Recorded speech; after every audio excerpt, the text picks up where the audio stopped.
There we go. We're up. We are live. Awesome. Live online. That's a new one for me. So everyone, welcome to our chat this afternoon. We are here with Tash Mcadam. We've been promoting this event for a while, and we are live here with Tash. If you have any questions, you can field them on Edmodo, and we will ask Tash for you.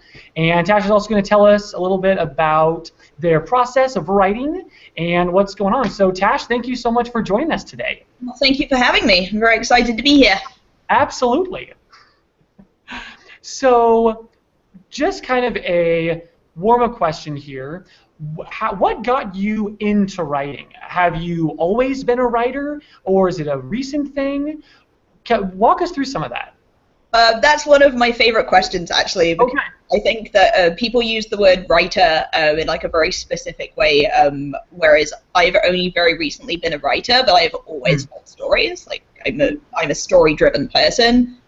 Story in almost any media is more fun for me than real life. So I read, I watch TV, and when I was young, I used to write quite a lot. I wrote my first book. It was terrible when I was 8. With my best friend, so clearly it was something that I was interested in from a young age, but then for a massive period of time didn't write anything, like except for school assignments. Wasn't really interested in it for whatever reason, was doing other things. And then I read so much, and I constantly complain about terrible plot twists in books. You know, when you can see them coming from like miles away, and then they happen anyway, and you're super frustrated. So I was complaining quite a lot. I went traveling with my partner, and read a lot of books. We were traveling for a year and complained about almost every book that I read for a period of 4 months. He was like, would you just write a book that is better then? And so that's how that happened. Awesome. She basically dared me to write a book, and I did. That's kind of fantastic, actually. Was she expecting you to actually like take that challenge and do that? Not totally sure. I think she expected me to start writing a book. I'm not sure she expected me to then finish it and be like, oh, I want to be a writer, actually. Absolutely. Absolutely. That's awesome. I like that. So what was that first book that you wrote? Its name is Maelstrom, and it's coming out next year from my publisher, Glass House Press. It's a young adult science fiction, semi-dystopian, but much more focused on telepathy, which is the The main premise is that in the future, the government abducts telepathic children and brainwashes them to use them to gather military intelligence and repress the population. And Maelstrom is the story of one of the telepathic slaves who starts resisting the brainwashing process and remembering who she is through this whole like traumatic ordeal and being sent out on missions to like capture insurgents. But she knows that actually that the government are not doing good things with the information that they have. And so it's a dual protagonist, so she tells half the story and then it flips to another character. And that other character is a surprise telekinetic. He didn't know he was a telekinetic until he gets beaten up pretty badly and then discovers his superpowers. Classic origin story. Absolutely. And then so she is assigned to hunt him down, essentially, and he is on the run, and she is not completely committed to capturing him because he is a good person, and she can tell that because she's a telepath. Absolutely. But it's not a romance. Gotcha. Not the romance. Not the romance. Is that one of the things that you did not like about the other books you're reading? The protagonist with straight people falling in love immediately is my least favorite thing in it. It's the love. It's a big trend in YA. Yeah, oh my god. If the first male and first female character that I meet in a book fall in love, then I immediately don't like it. Yeah. Really? So has there ever been a book that has disproven that for you? Ooh, yeah, the Gone series by Michael Grant. I was totally on board with Sam and Astrid. Yeah. Okay. It was so well of extent. Nice. Yeah, we had our conversation last month about Codename Verity. And Codename Verity also had that dual protagonist going on there. So the first part of the story, a narrator, and then it And I think you wrote an email to me, Tash, saying that you weren't a big fan of the narrators in Codename Verity. Finish it. I didn't even know it was dual protagonist. I read Rose Under Fire, and I loved it. I've read it 3 times now. I thought it was phenomenal. And I was so excited about Codename Verity, and I just couldn't get into it for whatever reason. Well, that makes me so sad. Sorry. Should I give it another chance? Is it really good? It's totally worth it, but also since you've already read Rose Under Fire, it kind of like gives away what happens in Codename Verity. Okay. So one of my big reasons for wanting to read Rose Under Fire was to get little snippets of what happens after what happens in Codename Verity. I had no idea it was a series initially. I just picked it up because it had a cool name, basically. Yeah. Yeah. I don't even know that she really calls it a series. I think she kind of just calls it like a companion novel. Like, it's not a direct sequel, but you can definitely like Rose Under Fire without liking Codename Verity. I have a lot of friends that are that way. They tried reading Codename Verity and hated it because of all of the like technical language involving airplanes. Oh no, I like the language. It was the narration, the voice of the narrator that I couldn't get. I just really disliked her. Poor Queenie. Yeah, sorry. I know. You'll like it next time. Maybe I was just in a bad place. Try it again later. If it comes highly recommended. Okay, I have a question for you. What is it about science fiction that drew you to that genre of writing? Ooh, that's a really good question. I'm not sure I've been asked that before. I write fantasy as well, but I prefer science fiction. I think because when plot holes happen, it really frustrates me. And with science fiction, even when you're, like, I'm using telepaths and telekinetics, but I'm backing it up with, I mean, it's soft science, but I have thought about the science behind it, and I have equations for the power they can exert. I have a ballistics expert. It's my girlfriend's friend Ken, who's really into guns, but he's very good at math and physics and answers all my gun questions. And I tried to take it quite seriously so that if you wanted to analyze it on a scientific level, it would somewhat hold up if you suspend disbelief, re the telepathy element. And I think that's why I like science fiction, because you can get really in depth and like layer up backstories and have facts behind everything, and so it feels like there's more of a rhyme and a reason. And in fantasy, nothing is more frustrating to me, apart from the dual protagonist falling in love immediately situation, is the magic plot hole where they're like, oh yeah, and also the Goblet of Fire was in fact a portkey. Don't even stress about that. That just happened. Kapow. You're like, really? You just magicked a thing? You just fixed the plot with a magic, and that wasn't fun to me. I want to like be able to progress logically and not just be like, kapow, this happened. So even when I write fantasy, I try to have a lot of rules. Yeah. So you don't like that, and this happened because magic. Yes, exactly. The magic as explanation only works if it's really well layered up. Like, back to Harry Potter again, the whole wand thing with forces together, totally brilliant. I thought that was really clever, really well foreshadowed. It worked all the way through and was a continuous plot point that I don't at any point think that she just made up on the spot. But when people write themselves into a corner and they magic themselves out of it, you can always tell. You're like, you didn't think that through. You should have foreshadowed that 2 books ago when we first thought. Definitely. So, you say you really enjoy doing like the factual nature of science fiction, whether it's in soft science or in hard science itself. What kind of research process do you go through to kind of build up those different layers of facts, and how intense is that research process? Totally depends on what I'm researching. With medical stuff, I did martial arts for 18 years, and I was a lifeguard, and my sister's a surgeon, so I have quite a decent first aid background myself, and then also I make my sister read things, and she's like, oh, you would never pass out from blood loss from having your finger cut off, that's stupid. And I'm like, oh, I'll change that and make him also have a concussion. No problem. But with science stuff, like I said, I ask people, my ballistics guy, I'll ask him to make sure that I'm making sense with the research that I've done, but mostly just Googling. And also Cracked, which writes comedy articles. They do some great science stuff, if you look for it. I get a lot of the materials that I use in my future universe are from Cracked articles about materials from the future. Definitely. Awesome. Oh, man. And I have a comp sci background. I studied computer science at university, so a lot of the like technology stuff is stuff I'm just interested in general.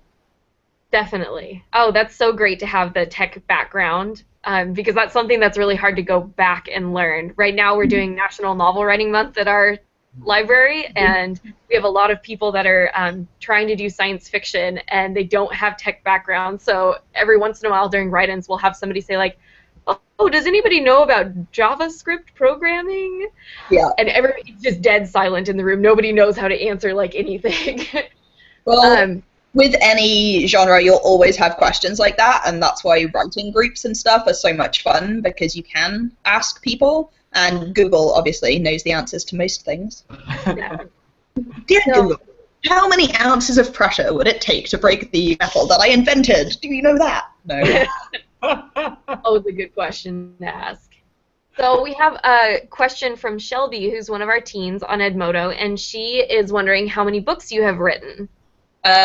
Completed?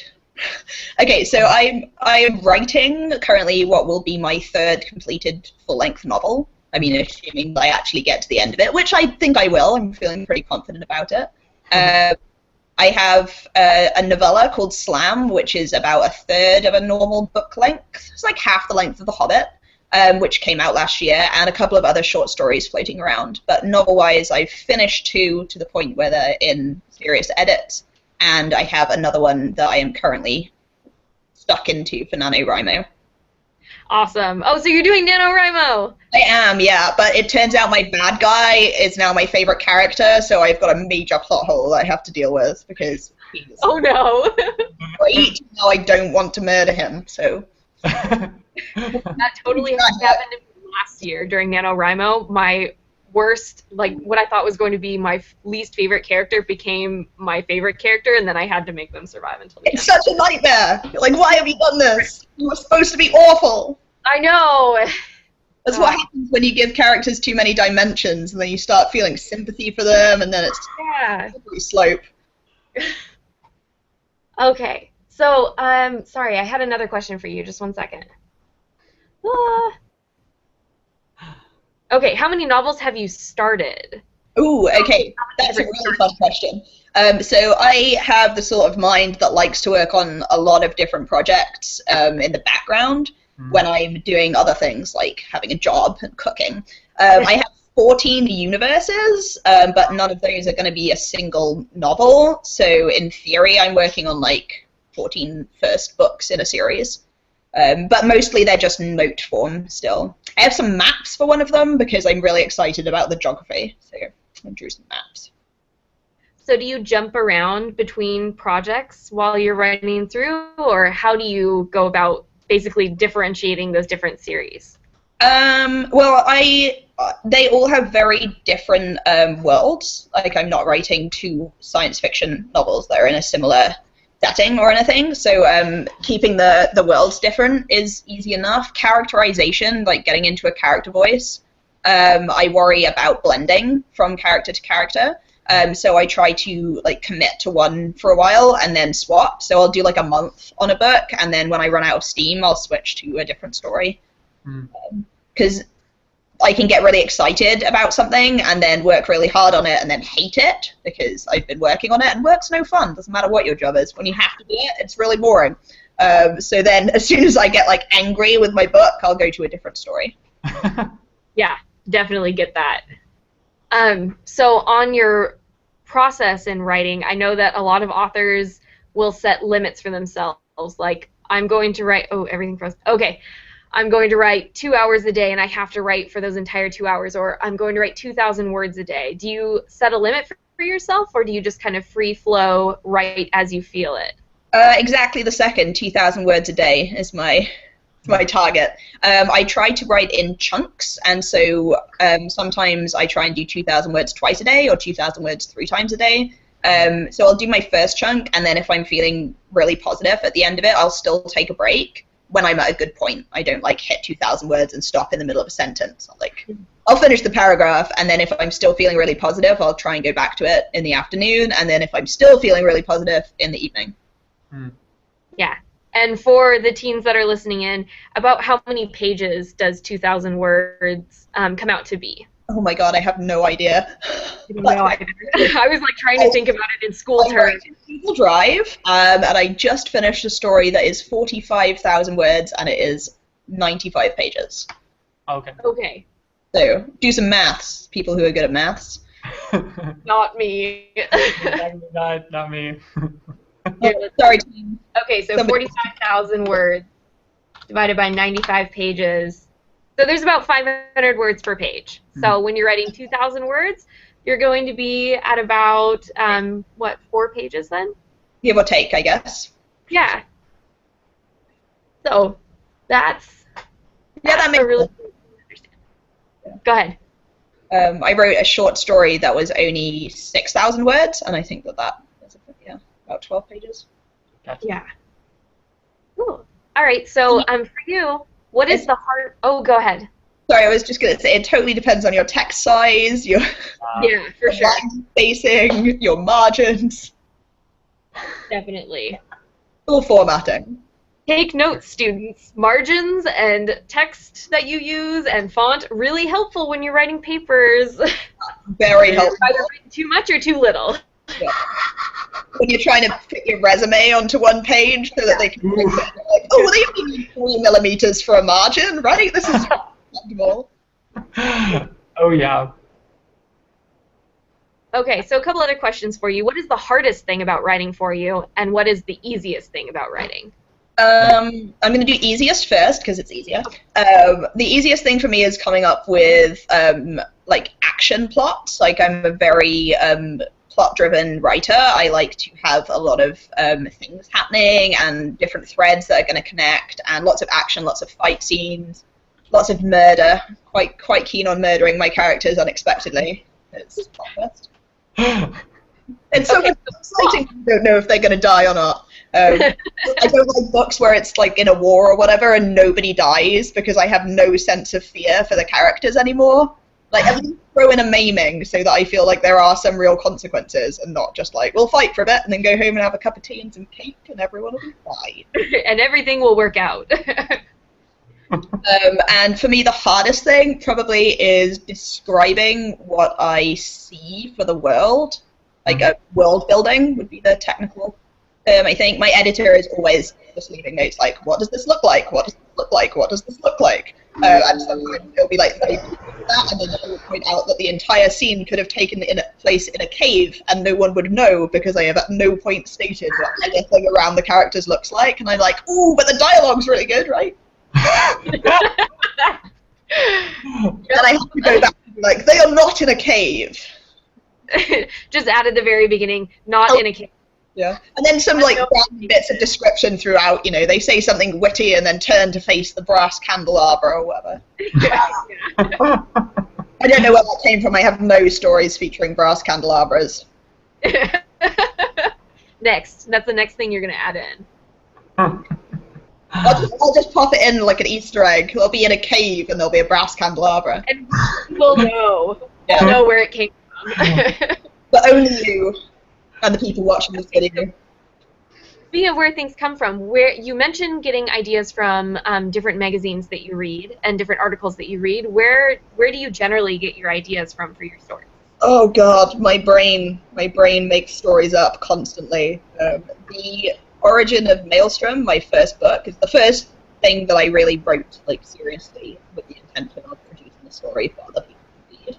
I was living in Chile at the time in South America, and we were staying with the maddest landlady I have ever had, who was obsessed with the song Titanium and played it like 400 times a night, and had this teeny tiny little box shower, and I was in the shower, and it stopped draining, and it started filling up, and I thought, what if this just fills up forever and I drown here? And then that launched the idea of, but in what context would you be able to survive said drowning, and that launched the idea of the tank, which is the thing that the students get dropped in to have their brains wiped. It's like isolation tanks, but like they fill up and then they wipe their brains with magic. Not magic, it's science. Not magic. It's science. Science. Soft science. Yeah. They have brain implants, and they sensory deprive them of all their senses until they are basically going mad, and then they reprogram their neural pathways. Okay. But yeah, so a broken shower basically is where I got my fulfillment book idea. Random experiences that you have in your life that you're I can do this, and then make it into something much bigger. Exactly, any random thing. Sometimes people, or you'll hear something witty. Someone say, "I'm not that funny," but when I hear other people saying funny things, it makes me feel like I can be funny. So I try and remember kind of what they were talking about and try and find ways to work things into my books that are funny. But just anything, any situation really, and my brain just constantly is giving me weird ideas. That's how I think about stuff. I don't think about things in a what if there were dragons way. I'm always but what if there were dragons? Yeah. Okay, so another question for you, because you get ideas from everywhere it seems like, and your brain just kind of generates them. When you are writing a book, how do you feel about reading other authors' works while you're in the writing process? Do you read while you're writing, or do you kind of avoid it? Lots of people say that they can't read things in their genre whilst they write, but until somebody said that to me, it never even crossed my mind. I still read in all the genres I enjoy, because reading is one of the biggest pleasures I have in my life, and I would rather continue to read than continue to write, I guess. Definitely, yeah. I know a lot of people say that their style their writing gets influenced by other authors' styles if they try reading in the same genre while they're trying to write. Yeah. But yeah, definitely. That I have a style per se. I write in first person a lot, so then my character voice dictates the style. And in general, I tend to just go, like I said, I'm very action-based, so most of my writing is functional to get you through the plot.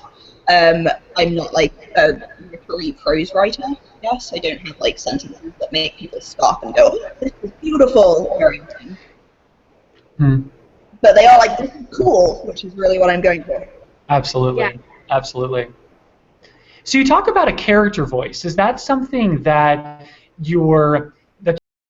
something that you kind of stencil out on a piece of paper and say this character's kind of like this character's kind of like this, or is it something that you're just a character that's talking to you while you're writing? Kind of a mixture. With my first book, so my first ever experience, I dove right into it in first person, wrote 5,000 words in a day for the first chapter, and switched to the other character's perspective the next day, and he just sounded totally different on paper. But I wasn't deliberately doing that, I don't think. It just was the way that the book wanted to be written. With me, I always feel some authors say their characters are real people, and they, you can ask what's Harry Potter's favorite color, and they can go, it's well, obviously it's this. Just knows everything.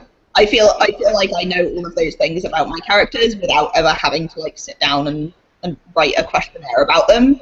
If you ask me about any of my people, then it would only take me half a second to figure out, their favorite flavor of cookie, or when they last saw their mom and hugged her.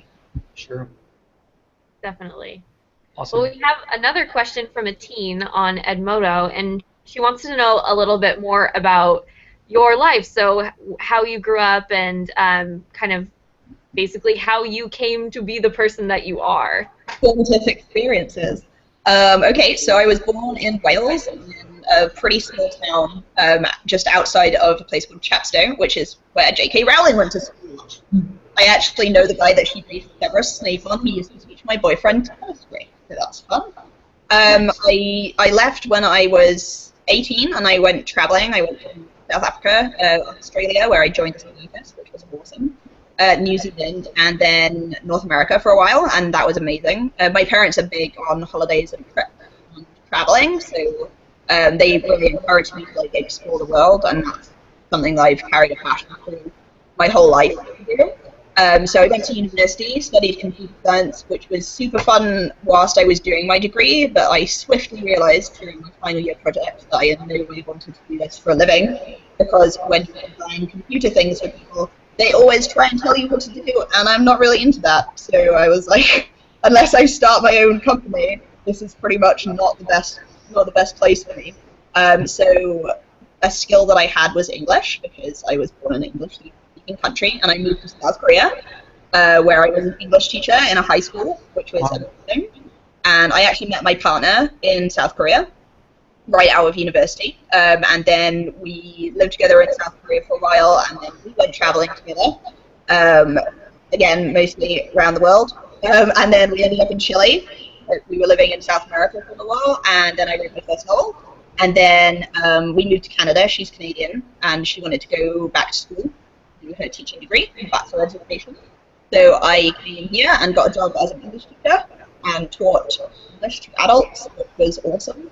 I've really enjoyed being in Vancouver, and now my partner is a qualified teacher, and we'll live in the same place and do the same things. Lots of travel. Yeah, really hard to condense down, you know, like, I love those questions that are like, well, how did you come to be the person that you are today? Where it's like, okay, well, let me try to compact 26 years of my life into a 30-second spiel. But really good, like a really great version. I was at a volunteer orientation recently, and they made us do a 1-minute life breakdown, like as fast as you can, and say as much about your life as possible. And I think I did better last time than I did this time. Sorry. Yeah. Oh no, that's perfect. So another question for you: which writers do you like reading, and which ones inspire you? Because it can not necessarily be the same thing. Oh, definitely. I'm inspired by a lot of writers. I can take different things from different writers. Currently, my favorites are Philip Pullman. I just reread the Dark Materials series. Love them so much. And they're making a TV show, which I'm excited about. The movie was terrible. I think it will be good. Michael Grant, I love his... I love how he manages to unspool new and crazy things every couple of paragraphs in a way that feels totally plausible and not like he just made them up on the spot or like they have no purpose. Like really complex story threads that weave right through his novels, and I would love to be able to do something that convoluted. I read a lot of YA, but I also like to read like historical fiction sometimes. I just reread a lot of Wilbur Smith, which is the only reason I passed my GCSE history exams. But I always thought of him as a really good writer, and I'm surprised to find reading him as an adult that I do not necessarily agree with my 14-year-old's opinion on his novels. I always sort of like looked up his fight scenes and things, and now I'm like, I can see how this could have been streamlined. I'm looking at my shelves to see if I can think of it. Roald Dahl. I just bought a Roald Dahl box set. Phenomenal. Oh my god. Every time I read his books, I'm like, why are you such a genius? Really horrible thing about me as a librarian, I have never read anything by Roald Dahl. Oh, shut up. And I know. And I had friends all through school that were like, oh, my favorite book is the BFG, or, you know, like all of the different Roald Dahl books, and I'm just like... His books are so creepy, but so good. I know, I've been so creepy. So, every time somebody mentions Roald Dahl, I'm like, I just have to give a disclaimer, I've never read anything. With influences, I think potentially I'm more influenced by the television that I watch. I find that TV writing tends to have really good, like, condensed arcs at the moment. And also the dialogue is always so witty and brilliant, whereas with a lot of books there's so much description that you have to do that you often end up with a sort of subpar plot. And I don't want that. I don't want to ever have a book that's beautifully written but with a plot that doesn't hold up. I would rather have a really strongly plotted book that was maybe a little bit more direct and less literary. Definitely. So what TV shows right now are you watching that are kind of throwing things your way? Person of Interest is my #1 favorite TV show right now. I'm absolutely obsessed with it. I cannot stop this. So, good question.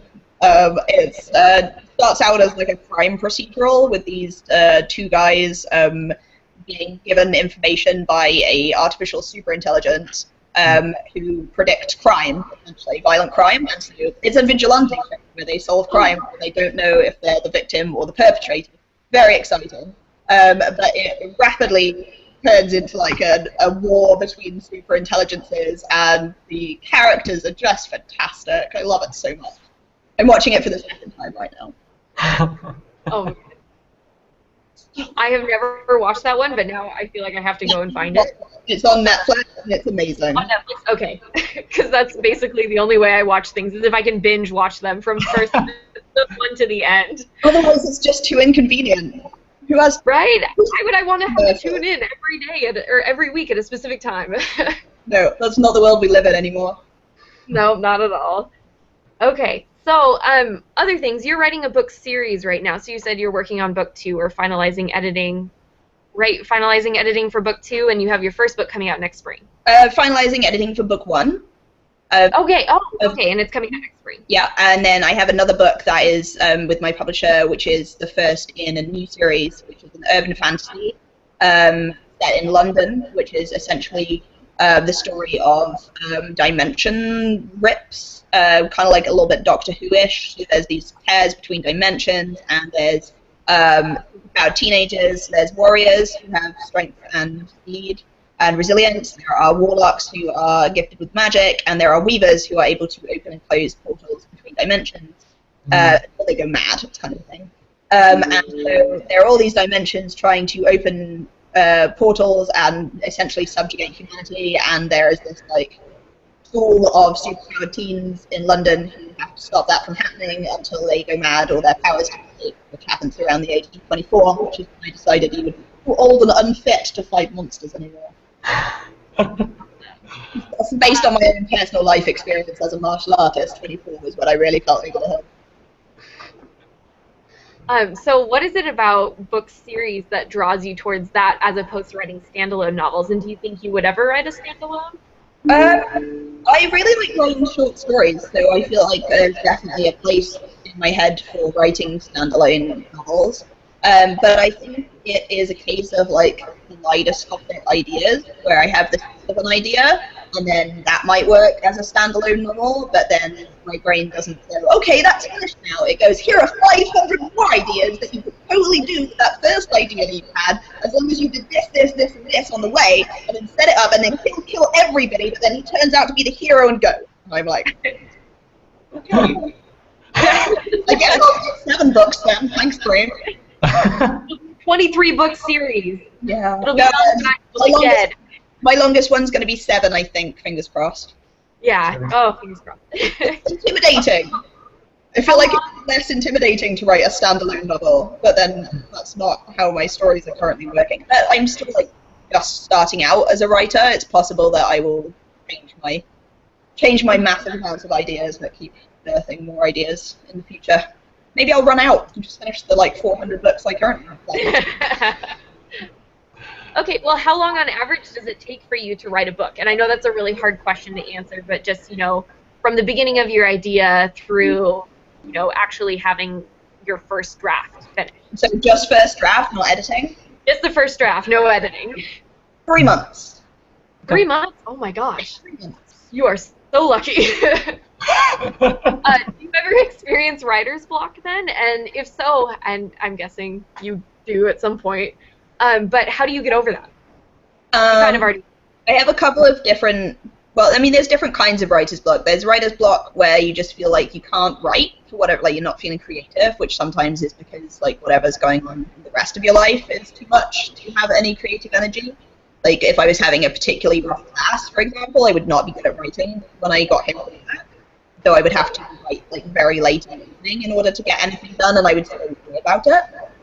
But mostly I don't have that kind of writer's block. Sometimes I hit like plot holes where I can't work out how to navigate what I'm doing currently in order to get to the place that I need it to go to like a natural conclusion. And then I just bother my editor until he tells me what to do. Oh, that's... Hey, Carol! Does that usually mean going back and like adding things in the beginning so that you have the way? Yeah, I don't know how my editor does it. She's like a mad genius with 500 stories in her brain between me and all the other writers. But I sit down and talk to her, and I'm like, this is the problem that I have. These are the things that need to happen, and I cannot make these two things work together. And then she comes back to me 10 minutes later on IM and is like, did you ever think of this? And I'm like, No, but now I have. Thank you very much. And my girlfriend's also really good at helping me solve plot holes. Nice. So, what is the... I have no idea what you're talking about. What are you talking about? I haven't read this book yet. And I'm like, but you just, okay, listen to this part and then fix it for me. A lot of authors in their acknowledgments in the back of the book always name, their first group of readers. Who would be in your group of first readers for your manuscripts? Oh, depends on the book, doesn't it? Okay. So the first book I ever wrote, Maelstrom, I was sharing that with the teachers that I worked with at the time via email, and then a couple of my university friends. I shared it with basically anyone who expressed any even vague interest in what I had written. I was like, yeah, take it all, and tell me what you think.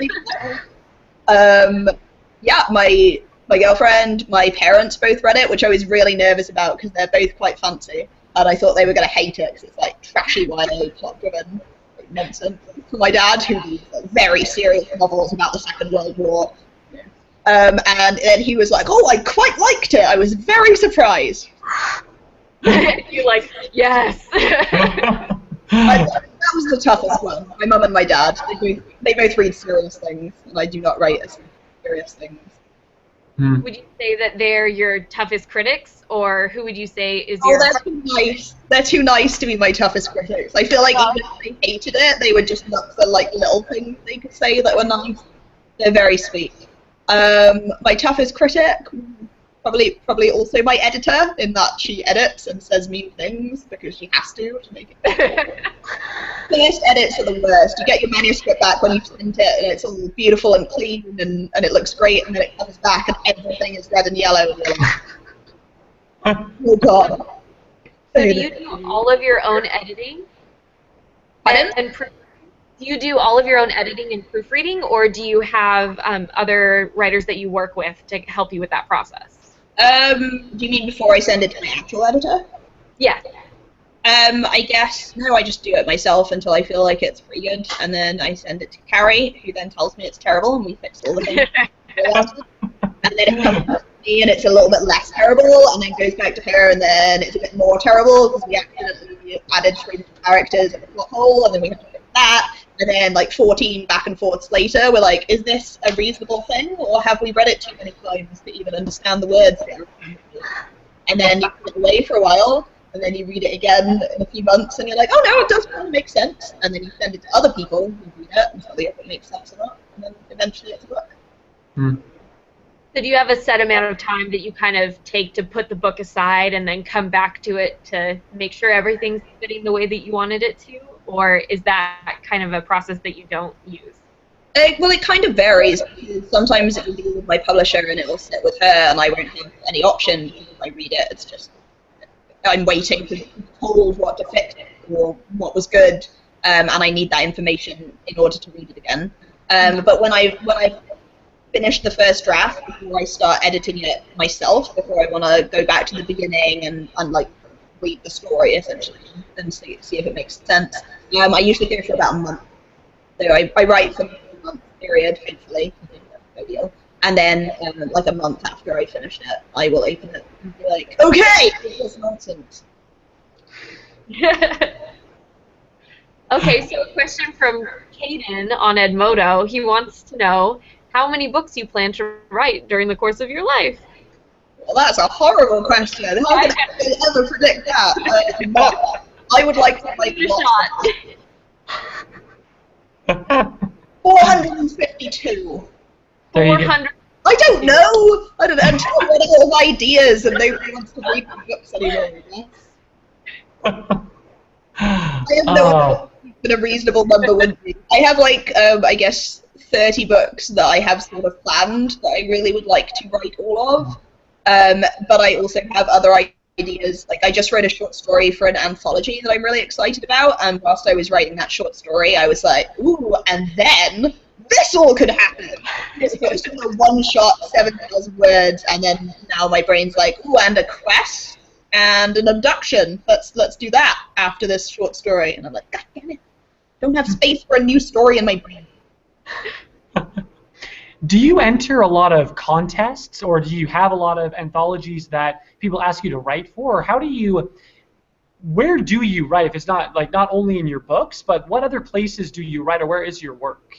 Okay, so for the novellas that I've put out, they're part of a charity project that my publishing house is doing. We are raising money for an animal shelter in San Diego, so all the profits go straight to the spirit shelter, and that it's great for us because it's practice, it's editing when you're working together and like building your editing relationship. Editing's really difficult. It like takes a lot of back and forth to get to the point where you don't just want to kill yourself. Or everybody else you. I hate everyone. And it's just so sad when things are bad. Like, oh, this is a terrible book. I'm sorry.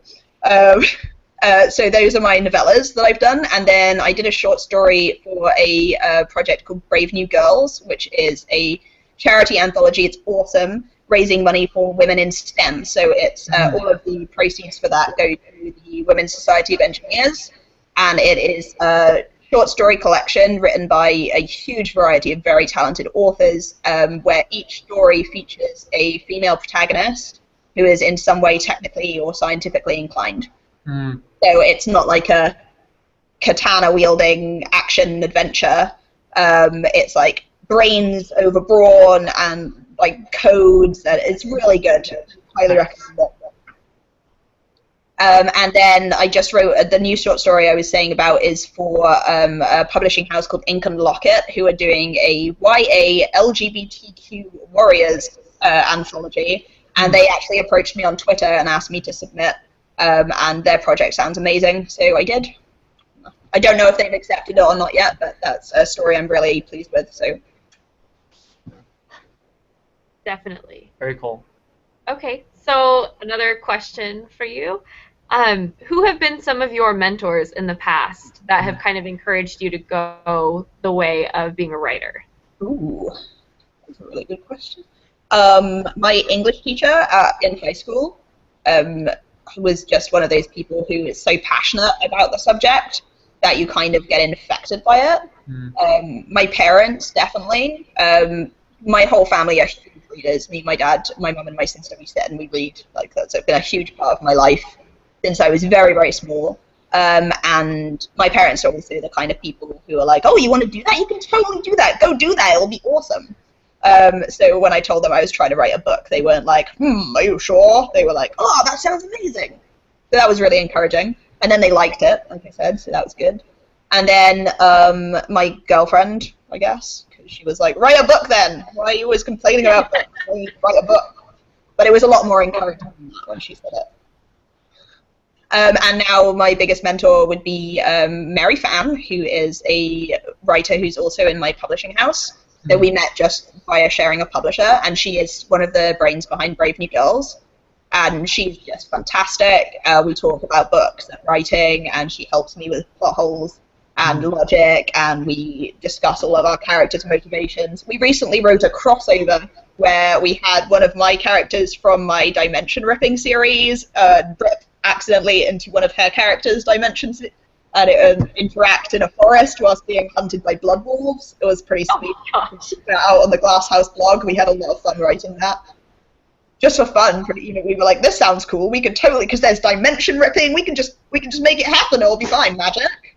Match it right together. Are you gonna put that? Is that on your blog, or is that? It's on the Glasshouse Press blog, so I can give you a link to that if you're interested. Yeah. It was just for our publishing house because we did it for fun. And then Carrie, who's my editor, would also be one of my major mentors. You know, half of her job is holding our hands as writers and being like, "It'll be fine. This is good. I promise. We're right now, but it will be good. Stop crying. It's gonna be okay." Editor/therapist. Yeah. Definitely. So the title of your first book is Maelstrom. Yeah. How did you come up with that title, if it isn't too spoilery? I'm so bad at titles. Is my least favorite part. Can we go back to what the hardest part question is? Title. Oh my god, I hate it so much. I went with Maelstrom because it is the code name that the bad guys give the hero on the run in the novel. It's because basically he's so powerful that he creates like a maelstrom of telekinetic power when he attacks people. It's like, and then everyone's like, ah! But he didn't know he was telekinetic until he gets badly injured. It's like a defense mechanism thing. So I just stole his code name essentially and was like, this is the title now. And then because Maelstrom goes around and around, right? And then the second book is going to be called Nexus, as in two lines meeting, yeah. And then the third one's called Fusion, as in a connection of two things. Cool. Very cool. I thought it was cool when I came up with it, and now I'm like, oh, there are like 500 books with each of those names. Yeah, but yours all work together, so. And I mean, they relate to the characters as well. There's two characters, so Nexus, like coming together, and then Fusion. Yeah. That's an S in the middle of it as well. You have emotions to go along with it. So when you're doing book talks, that's what you can use. Definitely. And then my title for my first short story is named after one of the telekinetic combat moves that the character uses. And my second short story was named by my editor because I wanted to make a Sex Pistols joke in the title, and it just wasn't working. So she was like, how do you thought doing this? So I was like, yeah, that's better, all right. Oh, man. The main character that really likes the Sex Pistols, so it was like loosely relevant, but I basically wanted to make a pun that wasn't funny to anyone who wasn't me. So you mentioned the Sex Pistols. There is a discussion of music while you're writing or not listening to music while you're writing. Do you listen to music? Do you not listen to music? What are your feels on that? I physically can't write if I'm listening to music. I'm incapable of splitting my attention like that. But I have really deep connections to some songs that are related to my writing. So what I tend to do is have a song that I'll listen to like 5 or 6 times and then start writing afterwards. Ah, gotcha. So I have a playlist for my novella Slam. Like for each part of it, I had a song that was very relevant. Oh wow! To each step, so I actually put them into a playlist on YouTube. So I figured one day my mum might care enough to listen to it. Nice. Like any of the songs though, because it's all really angry punk, and that's not the thing. Awesome. So we're getting towards the end of our hour of discussing with you, and I know that some of our teens are really interested in writing as a career or just writing as a hobby. So what advice would you give to them if they're looking to pursue it as a career or just looking to maintain it as a hobby? The only way to become a better writer is to actually write. All of the time that you waste saying, I'm going to write, not time that you are writing. Believe me, I know. It doesn't help you make a book. Talk about making a book. You just have to do it at some point. You have to decide that today is the day you're going to start, and then try not to stop. Like, just doesn't matter how few words you put down, try and write every day. Read back what you've written after you've had some time to get some distance from it, so you actually can see the words that you used. In terms of writing as a career, finish a book. That is the most important first step. I would say you will probably never publish a book successfully if you don't actually finish it in the first place. And after that, there are a lot of really wonderful sites that can help you figure out what to do. There is a site called Query Shark, which is a spectacular blog where they basically read your pitch that you send to a publisher or an agent, and then they tear it apart and tell you why it's terrible, because that all of writing is just having other people tell you why it's terrible until you publish something, and then people tell you why it's good. So you have to write a query, which it's kind of like a cover letter for a job. It's the first thing that the agent or publisher will see when they open your email. And if your query isn't awesome, they won't even open your book. They don't want to look through hundreds of pages of writing if they don't think you could write a short email to them to start. So I would say that is one of the most vital things, and that the best way to learn to write a good query is to read other people's queries and practice, and then send it to people and have them email back to you and then say, no thanks, good luck. That is what almost everyone will say. And then hopefully, eventually, you'll get lucky and get someone on a really good day and they will open it and be like, this is cool. Nice. So is that how you? Oh, I'm sorry. Go ahead, Nick. Is that how you got started with your publisher? That you sent a query into them and then they actually responded and said, "Oh my gosh, this is terrible, but we can make it fantastic," or what happened there? Okay, so initially I wrote a query which I spent months perfecting, trawling the internet, looking for all advice, and sent it to probably like 300 people and got no responses except for no's. Met a real author at a writers group who read my query and was like, Tash, this is embarrassing. You're ashamed of yourself. Nobody cares about any of these things. They only care about your book. Why haven't you told them anything about your book in this query? And I was like, okay. So he helped me rewrite it, and then I sent it out to, I think, 3 people, and I got 6 responses in like a week. Awesome. So the query is vital. Nothing changed in my book, only my cover letter changed. And my editor was one of the first people to get back to me and say that they were interested, and they essentially asked me a million questions to make sure that I had plans for my book and that I'd thought about things. We talked for probably a week and a half, almost constantly. We were on the email back and forth, like seeing if we could work together, because it's a really close relationship that you have with the people who are going to edit and publish your book. Because they are going to tell you it's terrible, because honestly it will be terrible until you fix it, and then it will be great. We chatted for a long time, and then they offered me a contract, and I said yes, obviously. And then after that we started editing, and then, you know, editing things. Yeah. Editing's really awful, but it is worth it. My books are so much better. Like, the first thing I edited was my novella Slam, and editing it whilst I was like, I don't actually know if I want to be a writer. This is so upsetting. I don't know that this is a thing I ever want to do voluntarily again. And then when I finished it and I read it, I was like, this is so awesome! And I read the first draft, and I was like, this is quite bad. Totally feel it. Better. Nice one. Yeah, editing totally works. You know, people weren't taking place in a dark cave with no description of their surroundings. Awesome. All right, well, let's see. I'm just trying to check to see if we have any other questions from our teens. Today, from Shelby, she's asking how long you've been writing books. And you kind of already answered this, but just for her. Well, yeah, I started when I was in South America, so I guess that would be 3 years ago I wrote Maelstrom, almost. I signed my contract just 2 years ago now, pretty much. It was just my anniversary of 2 years signed with Glasshouse a month ago. Nice. Congratulations. Thank you. Yeah. I had a nice dinner to celebrate. Okay. Oh, here's a great question. Sorry, I just found one that I really want to ask. So if you could have been the original author of any book that has already been published in history, what book would you want to have your book on?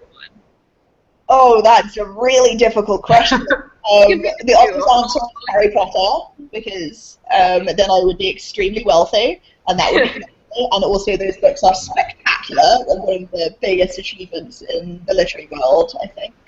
But that's a really obvious answer, so I don't know. I don't know if you've ever heard of Brent Wheat. He's a fantasy writer. Yeah, Brent Wheat, you said? Yeah, so I would like to have read his books. He is amazing. Every time I read his books, I'm just like, he should run the world. Can we put him in charge of everything? Can he narrate my day to me? Instead of having me just do things, can I have Brent Weeks tell me what I'm doing at the same time, because it will be so much better. He's probably my favourite author of all time, and I just imagine him doing anything but sitting around smugly in his house like, yes, I am the best. Because if I'd written those books, that's what I would do today. Awesome. Okay, I just put out a last call for questions. So, Newfangled members, if you guys have any other questions, post them on to Edmodo. I gesture this way because I'm expecting you guys to see this other computer screen that's there. So this is not me It's just Edmodo to the side. Actually run it. So any other questions for Tash? We're just about to the end of our session, and thank you, Tash, so much for joining us. This has been phenomenal to just talk about all of your work and your writing styles with you. And Maelstrom, it comes out when exactly? In April? It's summer, hopefully. Summer, okay. So no specific publishing date, but we will definitely have it at both of our libraries. It's in Amazon as June, but the publishing world is a nebulous and uncertain place. We've learned to wait to order things until about 3 months out, because otherwise everything could change. Yeah. You just never really know. There are so many factors that go into a book release that it's very difficult to predict until all of those factors are lined up, but then you're almost on top of the publishing date, so you're like, ta-da! Yeah, here it is! 1,000 copies! Them tomorrow! Well, we are at the end of our time. So thank you again, everyone, for joining us. And if you have any further questions, go ahead and type them up on Edmodo, and we'll try to get to them later. But again, thank you, Tash, so much for joining us. Well, thank you for having me, and thanks to everyone who joined in on Edmodo and sent us questions. That was really fun. It's an interesting way to do an interview, but I hope that you enjoyed it. I wasn't too boring or annoying. No. We loved having you, Tash. Thanks again, and we will catch you next time. Yeah, sure. Anytime you want to have me back, I'm there. This was fun. Absolutely. Absolutely. Okay. I'm going to stop the broadcast. All right. See you later.